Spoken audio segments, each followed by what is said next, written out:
Hey there, I'm Lee Ullman here with some big news from the National Young Farmers Coalition. We're partnering with Heritage Radio Network on a special season of The Farm Report. It's all about what's happening with the Farm Bill and how it impacts farmers and eaters. I am growing diversified vegetables on land that's been in our family for 150 years. And so with the pandemic, gentrification, property values going up, we had to sell the land and we lost it. Join us as we uncover the untold stories behind this massive piece of legislation that shapes how we grow our food, what we eat, and so much more. The problems we have had, those are things that come from earlier Farm Bill and USDA policy, right? Like Earl Butz, get big or get out.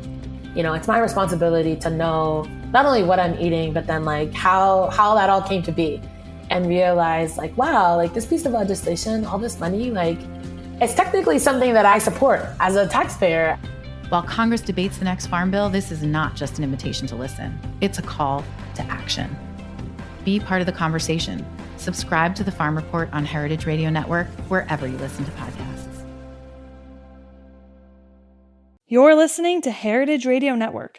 Since 2009, HRN podcasts have been exploring the wide world of food, beverage, and agriculture. Learn more at heritageradionetwork.org. This episode is brought to you by 818 Tequila.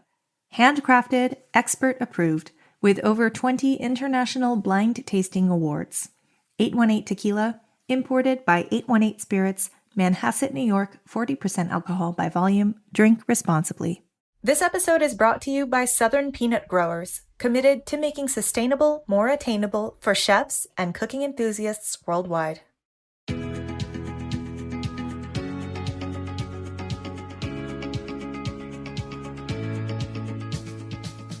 Welcome to Spill and Dish, a new podcast from the Specialty Food Association.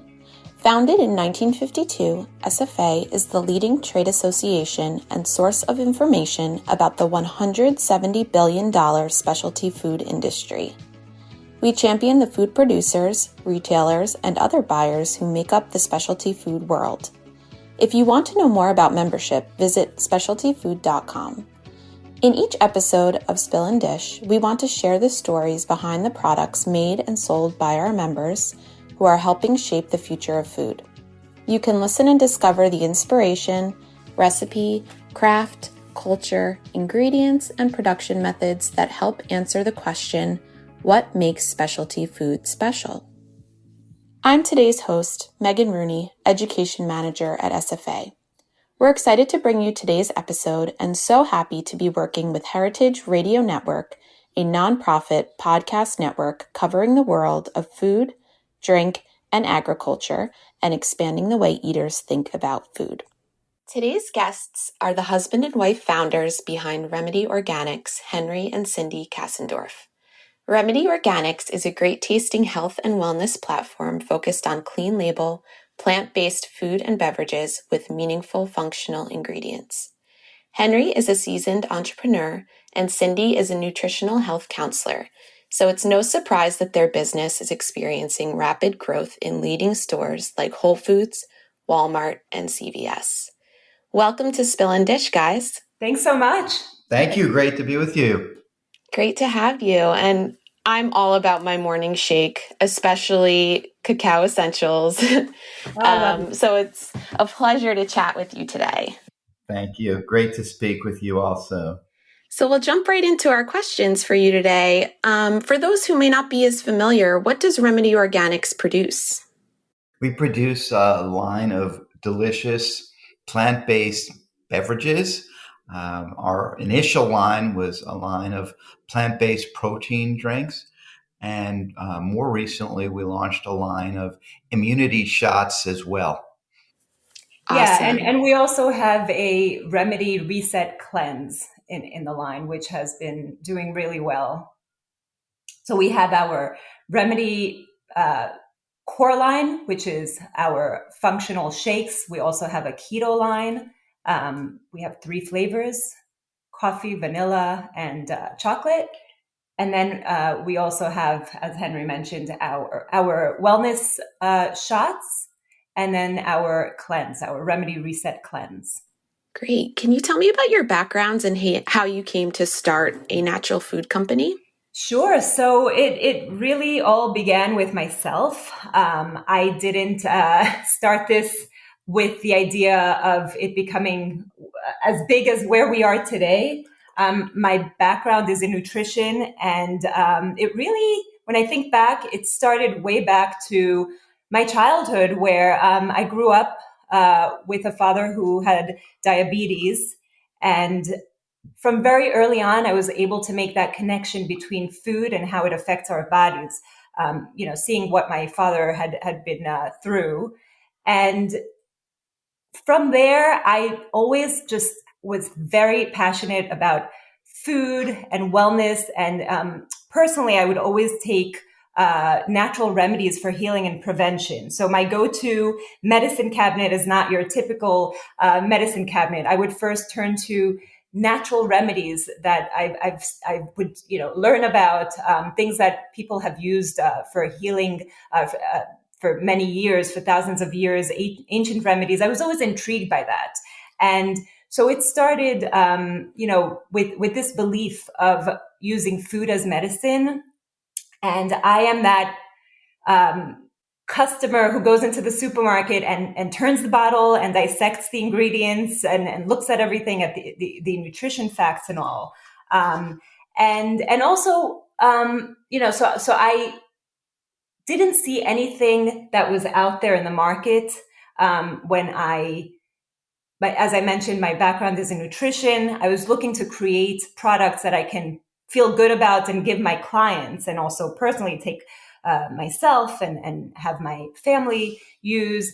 And so there was nothing out there that was truly wholesome, nutritious, nutrient dense, and that was also delicious, that I felt comfortable recommending. So I started making my own products.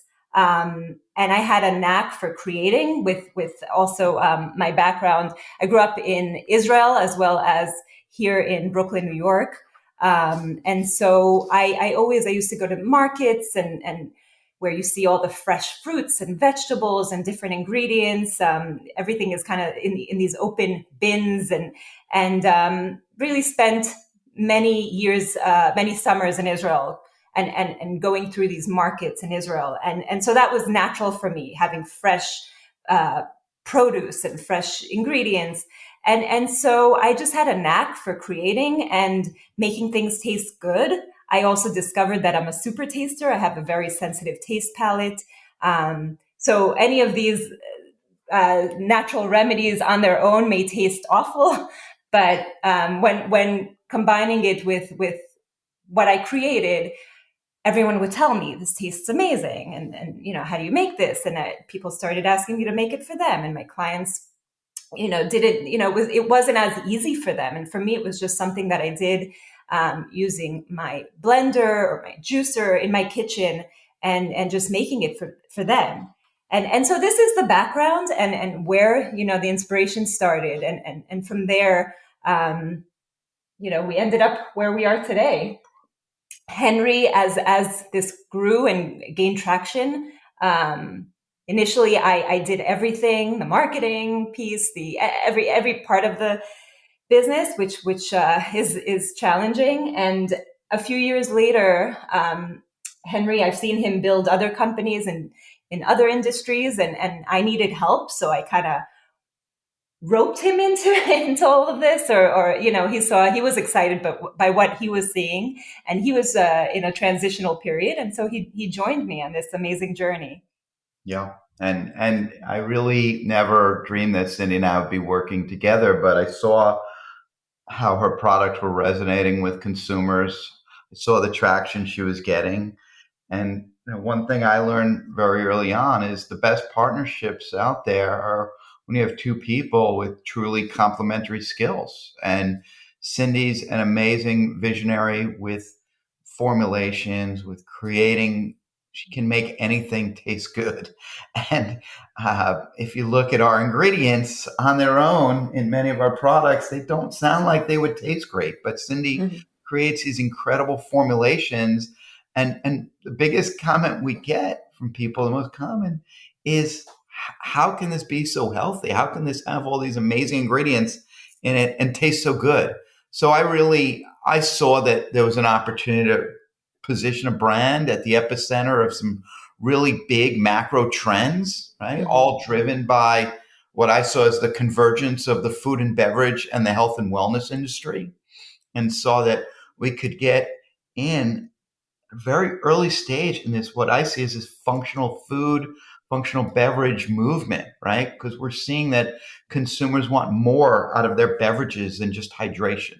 They want more out of their food than just nourishment. So these functional, purposeful ingredients that Cindy formulates with really play right into that.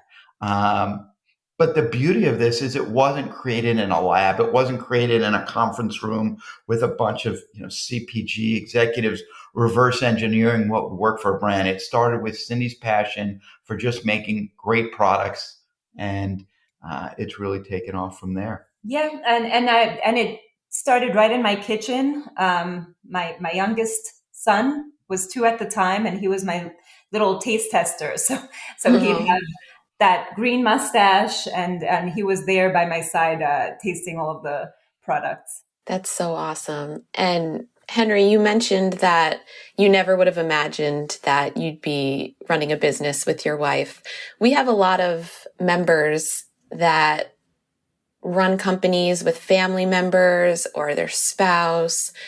Do you guys have any tips for makers that are working very closely with family?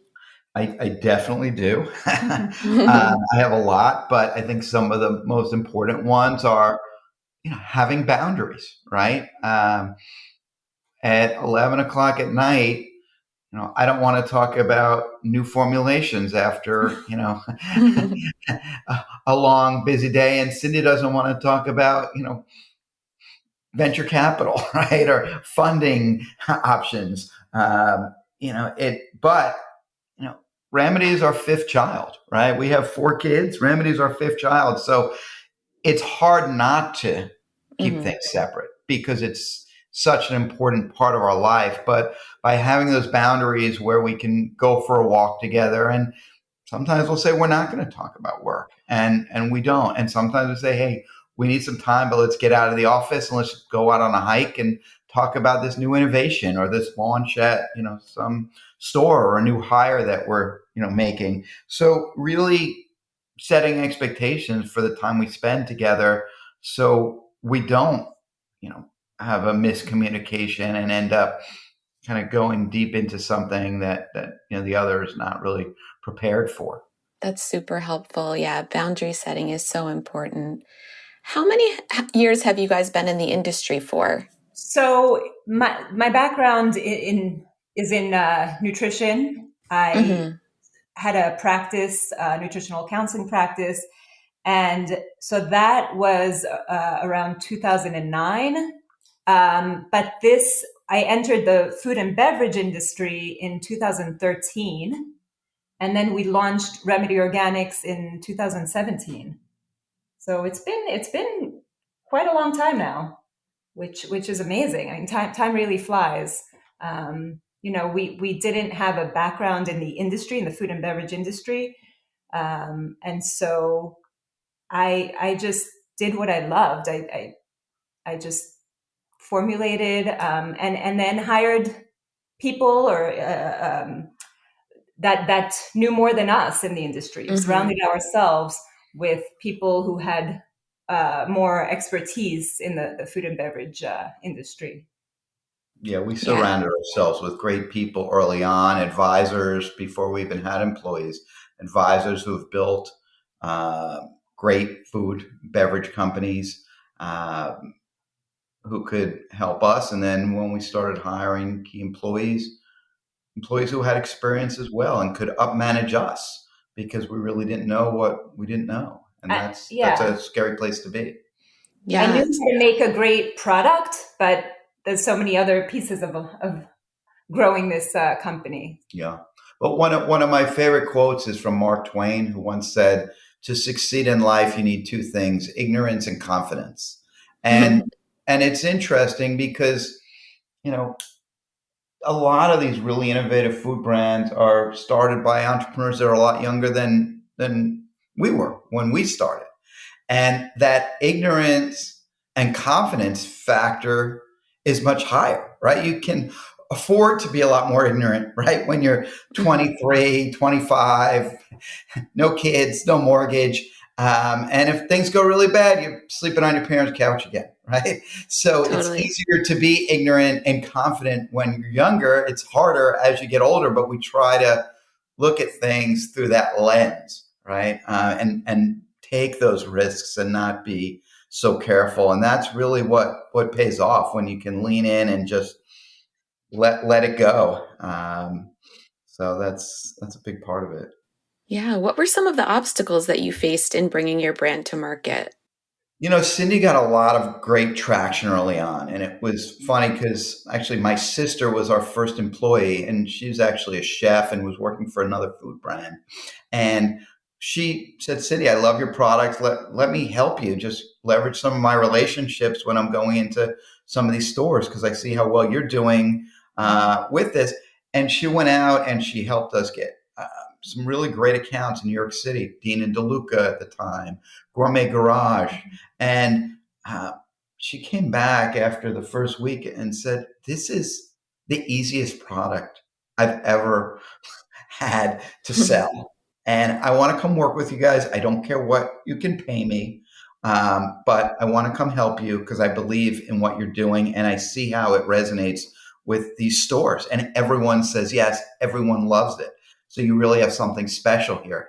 So, I mean, that was kind of like initially, it was an obstacle. It was a great sort of proof point for us. It was an obstacle because we knew we had something, but I wasn't fully committed to building this business yet. I was still transitioning out of another company that I was building and recently exited.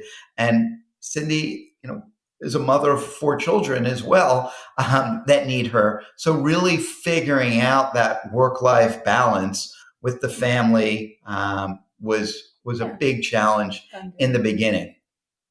Other obstacles was funding. We were self-funding initially. We were self-funding, and that was tough. Yes, it's a very capital-intensive industry, especially beverage, with slotting fees and promotional fees that are required. So that was a big issue as well for us. Yeah, and then we raised a friends and family round. And that's after that. Just having to raise funds while running your business at the same time is challenging. Trying to stay focused on running the day to day, but yet having to be out there and raise funds. That was challenging. And scaling up out of my home kitchen initially, and just had to keep finding space. We went from my kitchen to a shared kitchen space, and from there on, it grew into another, my own space. So just that part of it. Scaling up was challenging. Yeah. So would you approach scaling and funding in different ways if you could go back in time and start over again? Or do you feel like you handled these in a way that was natural and ultimately beneficial to your company? I would say we did it the right way. I would say that, the capital raise that we did with friends and families was great because they saw how we were getting traction and they wanted to be involved. It wasn't hard to raise that part of it. It's hard to ask people for money, but they all really believed in it and wanted to participate. The other part, it was just getting Cindy out of the home kitchen here, because our kids would come home and there'd be crates of ingredients and all sorts of things. And we knew now we're starting to sell a product in retailers. We needed a certified commercial kitchen that was registered with the Department of Health. And we kept outgrowing these shared commercial kitchens that Cindy was in. And we weren't ready to commit to a full production facility. We really wanted to make sure that this was going to work. So we kind of, I would say, took some baby steps early on to go from one shared kitchen to another, and slightly bigger. And then we got to a point where we both had to be completely all in when we started to raise the capital. And, I say to people all the time, if you're not willing to throw your body maniacally into it 1,000%, you shouldn't be doing it. And it wasn't until we got to that point where we were both ready to throw ourselves in, 1,000% in a maniacal way, that things really took off, because that's when we committed to our own facility. That's where we committed to a number of key hires. That's where we raised capital, and we're now had a fiduciary responsibility to properly shepherd that capital in the right direction. So once we were committed to it and fully all in, is when things just took off and went really crazy with the brand. That's great. What was the biggest surprise about getting involved in the specialty food trade? Think how much consumers appreciate what we do, right? The feedback we get from consumers every day on things such as the appreciation for the ingredients that Cindy sources from producers all over the world, how our products help people. I mean, we get emails and DMs contacted all the time by consumers that tell us these incredible stories, and we share it with our team. We have a number of Slack channels for the company, and whenever something comes in, we share it. And it sounds like it's made up, because that's how passionate people are about our products, thanking us. We received an email recently. The subject line was, "Thank you for changing my life." But on a regular basis, these incredible stories of people who've used our products in certain ways that may have issues with gluten or dairy, or need energy and found it in our matcha because they can't drink coffee. On and on. It just continues. And it's really wonderful to hear those things from our consumers, but they appreciate it, and they recognize something that's made with integrity and passion. And you can't fool people. They are looking for real, true products with a story behind the brand, and they love what our brand stands for. It really resonates with them, and we have a real obligation to fulfill that because of our name, right? Ramity Organics. We have this incredible name, and we have an obligation to produce our products at a very high standard because of that brand halo we have now. Yeah, and to me, that is the most rewarding part of all of this, hearing all of these stories from our consumers. When I was in practice working with my clients one-on-one, I could see the changes, the impact I had on the lives of my clients. And now seeing that I'm able to do the same with our products, with what we hear, people using them for, post-surgery, for different things. As Henry said, we get these amazing emails and story tags daily, letting us know how our products have helped them. So to me, this is truly the most rewarding part that fuels my day-to-day job. It's amazing. And selfishly, I love this stuff. I love learning about adaptogens. Can you tell the audience what some of these functional ingredients that you use are, and kind of what the benefits associated with them are? So, for example, maybe what ashwagandha can do to help you, or maca. Sure. So there are many functional ingredients across all of our products, and things like ashwagandha, which is it's known as the Indian ginseng. It helps with energy. So that's ashwagandha is one. We have matcha. We have maca. But I look at it as an overall wellness for cognitive health, for immune support. It's not just one functional ingredient. Our products are multifunctional. So I'm looking to target different parts for overall wellness, for cognitive health, immune support, digestive health, and we use probiotics for gut health. So it's really multifunctional ingredients. We use the highest quality ingredients available out there. They're all certified organic. So we go above and beyond. It's not easy. It would be much easier for us to produce something, but we really care, and we source the highest quality ingredients. Our Berry Immunity, which is one of our newer product launches over the pandemic, has elderberry, camu, echinacea. So it's really working synergistically and to provide that bioavailability for the body to absorb the nutrients combined with the protein. And again, it's all plant-based protein, no soy, no dairy. So very anti-inflammatory, easy for the body to digest. Beautiful. And you mentioned earlier you started with shakes. How has your brand evolved? So I actually started very, very early on. It was cold pressed juices and shakes in the line way back in 2013. It's evolved so much. Sugar has become, even though it was sugar coming from juice, from cold pressed juice, people were very, things have changed, and any sugar became the all evil.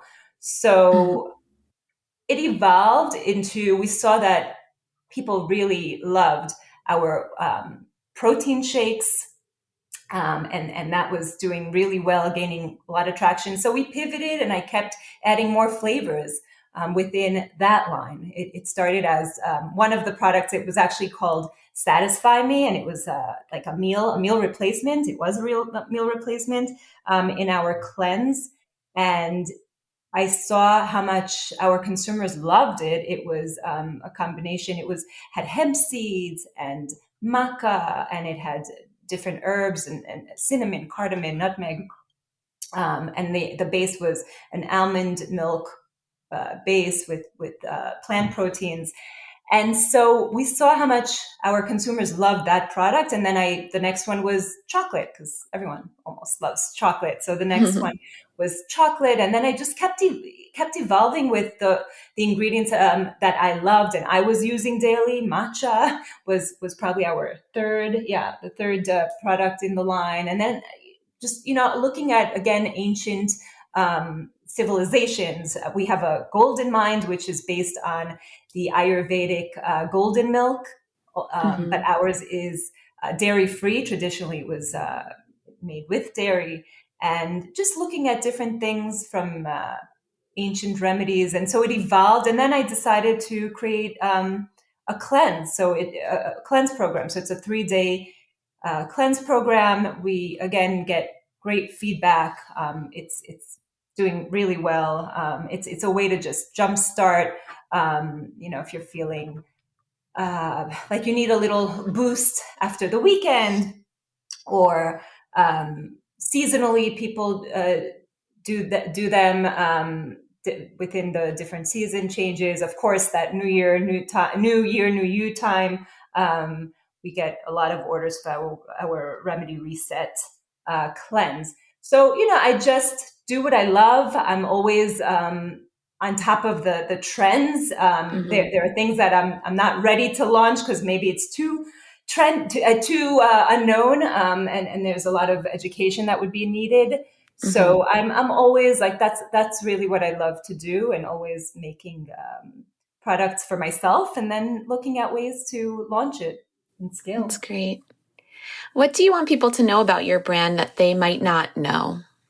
I think that healthy can taste great. I think, we're seeing a lot of growth in specialty and natural channels, and also now conventional channels where consumers might not be as educated about some of the ingredients that are in there, and they may see ingredients that they're not familiar with on the front of our bottle. And they may be concerned, well, is ashwagandha going to taste good?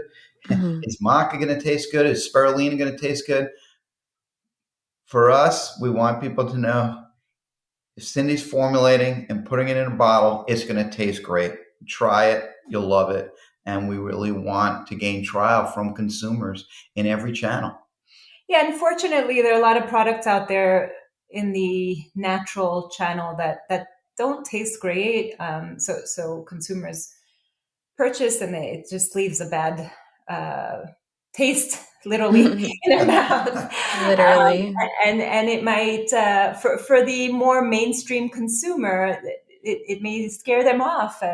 But then they'll try our products at shows or they'll, at conventional stores we're in now, like 7-Eleven, and they're like, wow, they're just amazed to find a premium product like ours in a store like 7-Eleven or CVS, Walmart, and they see that they can actually drink something healthy that they truly enjoy. But that's an important part of our brand, because we started in the specialty natural channel. That's where this brand is really flourished and grew. But Cindy's goal in starting this business was to bring functional nutrition to the masses, right? For it to be everywhere. And when Walmart came to us, we had a big decision to make because it was fairly early on. And we weren't sure if the timing was right to put Remedy Organics in Walmart. We didn't know if it was off brand for us as well. But at the end of the day, we did a lot of research. We spoke to a lot of people, and we realized if we're really going to fulfill Cindy's mission of bringing delicious, healthy products to the world, there's no better way to do that than working with the largest retailer in the world. And when other more conventional retailers like 7-Eleven and CVS approached us about bringing Remedy in, it was really the same discussion. But again, it fulfills the mission of this business. So we do great in, amazing, specialty retailers. We do great in natural retailers, but also in some of these conventional and alternative channels. We just launched in all the airports around the country. And again, fulfills the mission. Airports were traditionally food deserts. And, to have to get on a flight, now that you're limited in terms of bringing your own beverages and things, you really don't have a choice but to buy something in the airport. So for a consumer to be able to get a bottle of Remedy when they're getting on a flight and have something that's filling but nutritious and wholesome, it's really an amazing thing. And I think retailers, more and more retailers are catching on to this is really where the puck is going. I couldn't agree more. Yeah. Making healthy foods available and accessible to the masses is definitely something that is, I feel, just now starting to happen. And I think that it's amazing that you guys are able to be a part of that movement. We're almost out of time, but before you go, we'd like for you to participate in our final segment, Take 5 questions for our guests. First, let's pause for a break. This episode is brought to you by 818 Tequila. 818 creates their tequila using traditional methods at a family-owned and operated distillery in Jalisco, Mexico. 818 is created from fully matured blue agave from the Los Altos and Valles regions of tequila. It is then slow-cooked for over 30 hours, extracted using traditional Tahona wheels, distilled twice in copper pot stills, and aged in American and French oak barrels. This process creates the best-tasting, highest-quality tequila possible. Their tequilas have received over 20 blind tasting awards. They strive for excellence in every sip. 818's Blanco is sweet and smooth, with undertones of tropical and citrus fruits. Their Reposado is soft and balanced with notes of caramel and vanilla. Their Añejo is elegant and velvety, with crisp herbal notes and a warm vanilla finish. Visit drink818.com to learn more about their tequila and find it near you. 818 Tequila, imported by 818 Spirits, Manhasset, New York, 40% alcohol by volume. Drink responsibly. This episode is proudly supported by Southern Peanut Growers, who are spreading the word about peanut sustainability. As the planet's resources are strained to meet the nutritional needs of its populations, many responsible chefs are doing their part by sourcing local and sustainably raised food. Many are surprised to learn that peanuts are one of the most sustainable plant-based proteins available.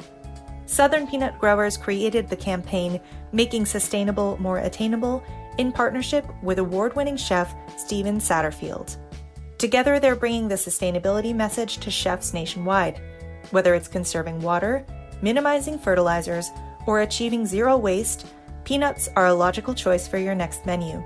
Southern Peanut Growers represent farmers across Georgia, Florida, Mississippi, and Alabama.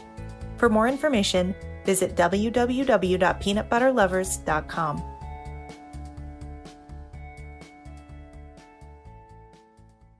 Welcome back. I'm Megan Rooney of SFA, speaking with Cindy and Henry of Remedy Organics. Let's jump into 5 questions for our final segment, Take 5.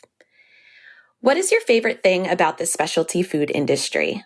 So for me, I love the passionate community we see when we're at these shows and at specialty food, fancy food. People that are passionate as I am, as we are. Just being around that, the energy is truly amazing. Love meeting people that obsess about food just as much as I do. And at the show, I also love tasting all the products. I love all the samples. I come back with a lot of bags full of samples that I enjoy later on. What is one thing that SFA has made easier for you as a specialty food business owner? I think the ability to connect with other brands, with suppliers, with customers. We were really struggling during COVID, not being able to connect, not to have these shows that you guys put on, which are just amazing forums for making connections on so many levels. So I think you guys facilitate those connections, and it's invaluable for the growth of our brand. Thanks. If you weren't running a business, what would you be doing? Oh my goodness. There would be so many things I'd be doing. I love learning. So I would learn all the different things that I always say I don't have enough time for. Just again, more health and wellness and meditation and yoga, photography, and I love traveling. I would travel more. So that's what I would probably be doing. What about you, Henry? I would probably be in another business. I'm a serial entrepreneur. I love creating incredible businesses. All of my businesses have had a purpose.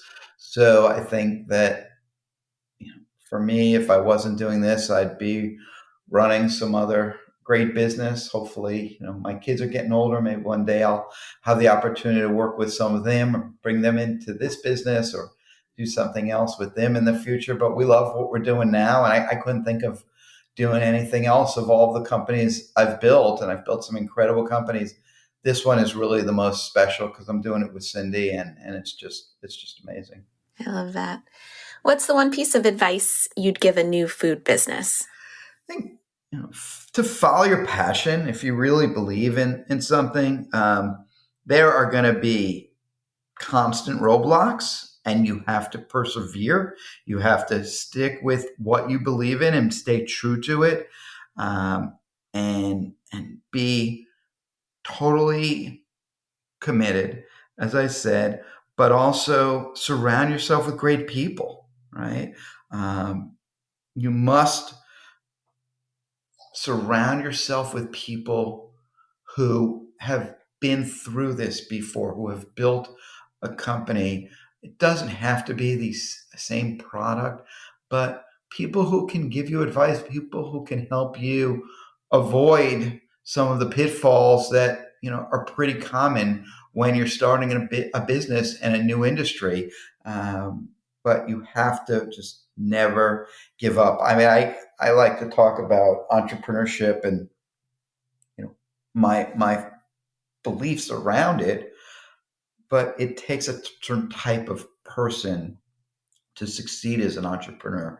It really isn't for everyone, but if you're able to persevere and get through these walls that are constantly in front of you, you will succeed, but you can't give up. And there are going to be walls in front of you every day, and you have to climb over those walls. You have to break through them. You have to dig a hole and tunnel under them, get around them, but you have to be able to do that and not have the mindset that, it's too hard and want to give up. You have to believe in it, stay with it, and just find ways to get through those walls. That's great. And I'm sure that listening to your story will be so inspiring to those makers out there to persevere and keep going and follow their dreams. Our last question is, how do you define specialty food? I think really food where it's evident that the producers are committed in so many ways, where there's a story behind it, a family, a farm, a specific ingredient, a purpose, innovation, something that's unique, something we haven't tried before. Walking, down the aisles at the fancy food show, you get all of that, and constantly surprised by new items that we see. I mean, I'm a pizza nut, and for me, first day of any of your shows, I am in the international section looking for the Italian pavilion, the Italian booth. And there's always a couple of guys making incredible fresh pasta, making true brick oven pizzas right off the boat from Italy. And, to me, to be able to experience that and then go to the next aisle and France and all of a sudden be transported from Italy to France and be tasting some incredible cheeses and then on to, Japan. It's an amazing experience. And we love being at your shows. And as I said, they really were missed during past couple of years. Thanks, Henry. And we love having makers like you guys at our shows. And to all the booths in the international pavilions, look out for Henry. He'll be coming in June. Thank you so much, Cindy and Henry. Before we go, please tell everyone where they can find you. You can find us at great stores, from, as we said, from Whole Foods to Walmart, Sprouts, natural channel, conventional channels, specialty channels. And all over the country. All over the country. We're in thousands and thousands of stores. And if you can't find us in your local store, ask them to bring us in. Yep. And if you're still not finding it, RemedyOrganics.com and also Amazon.com. Beautiful. You can find out more about this show at specialtyfood.com and heritageradionetwork.org. And remember to follow wherever you get your podcasts. Come back often to get to know the people who are shaping the future of food. And if you're in the food industry yourself, consider becoming a member of SFA by visiting our membership section on specialtyfood.com. Special thanks to Remedy Organics and to Heritage Radio Network, the world's pioneer food radio station. This is Spill and Dish, a Specialty Food Association podcast. This show is powered by Simplecast. Thanks for listening to Heritage Radio Network, food radio supported by you. Keep in touch at heritageradionetwork.org/subscribe.